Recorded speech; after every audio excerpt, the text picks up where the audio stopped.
Theft Auto 6 is, of course, the holy grail of open world games. We're all waiting for it, but we have no idea when it's coming. And there is a meantime. Hi folks, it's Falcon, and today on Game Ranks, let's talk about 10 games you can play while you wait for Grand Theft Auto 6. Before we get started, we're not talking about specific clones of GTA, but games that let you do specific activities that you might do in GTA games, like hunting, like open world driving, something similar to a GTA game in a different country, gangster simulators, heists, that type of stuff, either really specifically or even in some fairly broadly. Starting off at number 10, the Mafia trilogy. But the most recent Mafia game, Mafia 3, the definitive edition, is obviously where you want to go if you want to do it, but let's talk about why. First off, this is one of the most in-depth and fantastic crime stories that has been told. They do so much character study, it's so well acted. The narrative side of this game is pretty much flawless. Now,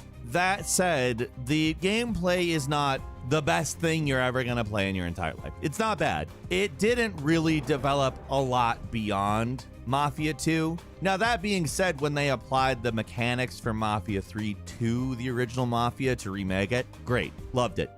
At number 9 is The Hunter Call of the Wild. Now, this is a little bit different than Grand Theft Auto, obviously. It is a hunting simulator. It is absolutely beautiful. It does have a big, wide open world. It maybe is not quite as exciting, let's say. But to call it anything other than in-depth, intriguing, and immersive. Like, here's the deal. You have a big area to move around in. You do have like four-wheelers and stuff to move around faster, but generally you are slowly stalking prey. You're using stealth, you're using sense, you're using like collars and all of the like hunter-oriented stuff. It's also got great multiplayer. Like, I've seen some people kind of rag on the multiplayer, but I think it's a really good way to spend some time with some friends, some people you typically game with. It's a really good game, and it will scratch an itch that you might have from Grand Theft Auto if you give it a chance. It is different though, and that's the one thing you really have to think about, but it's available,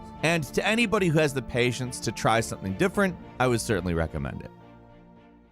At number 8 is Beaming Drive. Now, Beaming Drive is a vehicle simulation primarily. Now, the reason why this game is so great is not that you're going to go around and execute heists or get involved in an amazing narrative. No, it is fully about crashing cars, which, as you know, is something that is very fun to do in Grand Theft Auto. I want to go ahead and propose that in terms of doing this one thing, this game does it better than any other game. Beaming Drive uses soft body physics to get a result in the handling and impacting that other games just aren't up to. And it's because this is like the whole reason the game exists. The game calls itself a quote-unquote dynamic soft body physics vehicle simulator. It has some pretty impressive graphics, but again, the reason you're playing this game is for crashing cars. At least that's why I'm playing this game. Maybe you're playing it for trying not to crash cars, doing insane stunts. I've seen people play it that way. I'm playing it to crash cars because it does it better than basically any other game. It's still in early access, but it's only $25, and it's definitely an experience that is unmatched anywhere else in terms of what it does. And I wonder if it is going to influence the kind of car physics we're going to see in Grand Theft Auto 6. I hope so. At number 6 is Mad Max. Now, this is a little bit of an older game. If you remember way back in the day, I did the Mad Max Before You Buy here on Game Ranks, and I had nothing but good stuff to say about it. I still think the same thing. I look back on the game, and it's not quite as pretty relative to everything that we see in everything else now, but obviously we're talking about a very different environment and world than Grand Theft Auto. But in terms of the type of game we're playing, I think Mad Max probably outdoes Grand Theft Auto in hand-to-hand combat. I compared it to Arkham way back in the day, and obviously it was a Before You Buy, so I hadn't beaten the game yet. And I think the more I played it after the BYB, the more it kind of took on a character of its own. And while it was very clearly inspired by Arkham, it still stands out to me as some of the better combat in an open world game. And it's nice that, other open world games since then have sort of taken that torch. Like, the Spider-Man game slightly indulges that type of combat, but I would love to see the next Grand Theft Auto nod to that sort of combat system. In terms of the hand-to-hand, obviously the gun stuff, they've gradually moved in a more first-person friendly direction, and I think that that's also good, and also kind of makes it a little unlikely they're going to do this. But I especially enjoyed that aspect of Mad Max, and there's a ton of other great stuff as well. Fantastic game, extremely underrated. Even if you're not jonesing for GTA stuff, play it, but it will scratch that itch too. At number 6 is Just Cause 3. Now, obviously, you are not in Just Cause for the story. Very simple stories in all of the Just Cause games. You're in it for the destruction. If you love flying planes, that's also a good reason to be in Just Cause, because you get the kind of Grand Theft Auto level of absurdity, and they've also developed that area of the game. Really vehicles that are not cars in general, and also skydiving and bombs. That stuff is all developed significantly better in the Just Cause series. Now, I would say Just Cause 3 is just a little bit better than Just Cause 4, and I don't know that I would really put it on the mechanics, but more the open world. It's just better built, better arranged. Even though Just Cause 3 and 4's map sizes are both really comparable, 3 has a lot more water, and so the land area is a little bit more compressed. And I think that that works out just a bit better. Like for me, something I've done in every Grand Theft Auto is just try to get on the highest building, jump off, and do something nuts. That's basically the point of Just Cause. So if you want some of that, that's the best place to go. At number 5, it's Red Dead Redemption 2. Okay, so like, you know exactly why we're bringing this up. It's basically Grand Cowboy Auto, Grand Theft Horse. I don't know. There's enough jokes, you know? Like, we can make plenty of jokes about what it is, but Red Dead Redemption 2 is perhaps the crowning achievement in the open world game. Are there some things that I maybe prefer from Grand Theft Auto 5 over RDR2 that have to do with the level of realism that they brought in? Yes. Does that change the fact that RDR2 is probably the seminal game of the whole genre? No. The fact is, they went as hard as they could in the development of this game, and it paid off. It's really a damn achievement, you know? I mean, narratively, mechanically, there's nothing that you could do more of than this game. Now, I don't want to say better because taste is very subjective, and like I said, I kind of in some ways prefer Grand Theft Auto 5, but when I've played the hell out of Grand Theft Auto 5, and I have, having a new world to explore, even if it is different in setting, in time, in expectation, and in a lot of ways, frankly, mechanically, there are no cars, obviously, it's still just perhaps one of the best games ever.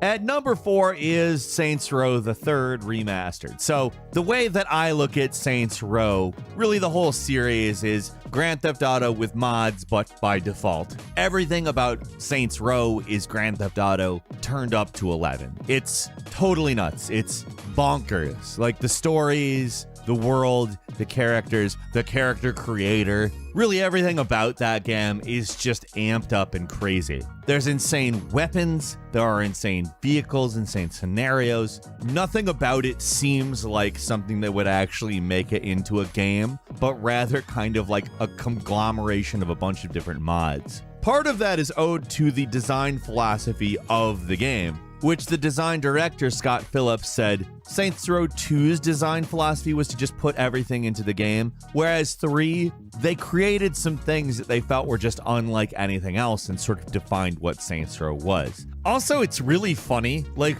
just to be completely clear, this is probably the funniest entry of the series, at least for me. The first 2 are funny, but they're kind of extremely unfocused, whereas Saints Row 3 really knows what it is in terms of comedy and just delivers the whole way through. It's silly, it's big, it's nuts.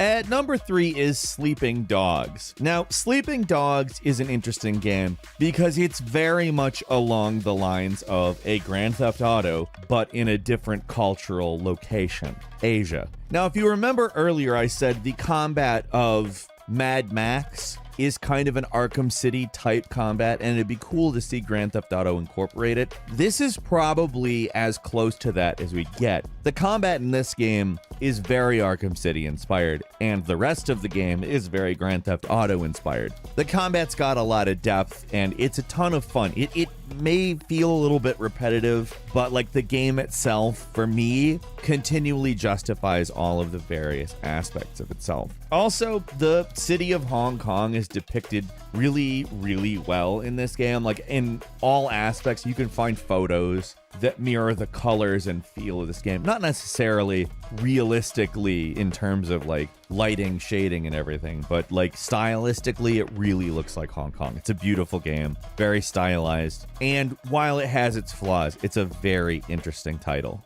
At number 2, we have the Watch Dogs series. Now, I wouldn't recommend the original Watch Dogs, but I think it's probably worth talking about Watch Dogs 2 and Watch Dogs Legion. Watch Dogs 2 kind of made the formula work. When Watch Dogs 1 was kind of clunky and a little slow-paced and didn't deliver on everything, particularly the driving, Watch Dogs 2 did deliver on the driving and brought in a whole slew of gadgets and other more hacking-oriented stuff. Like, we were kind of sold Watch Dogs as kind of a grand hack auto, and really Watch Dogs 2 delivered on that. Now, they took it a step further with Watch Dogs Legion, setting it in London in a police state era, and I think that really either of these games add enough to the Grand Theft Auto formula that it's really, really interesting. I prefer Legion personally a little bit, but like the bright colors of the San Francisco version of this game, Watch Dogs 2, work really well for a lot of like sort of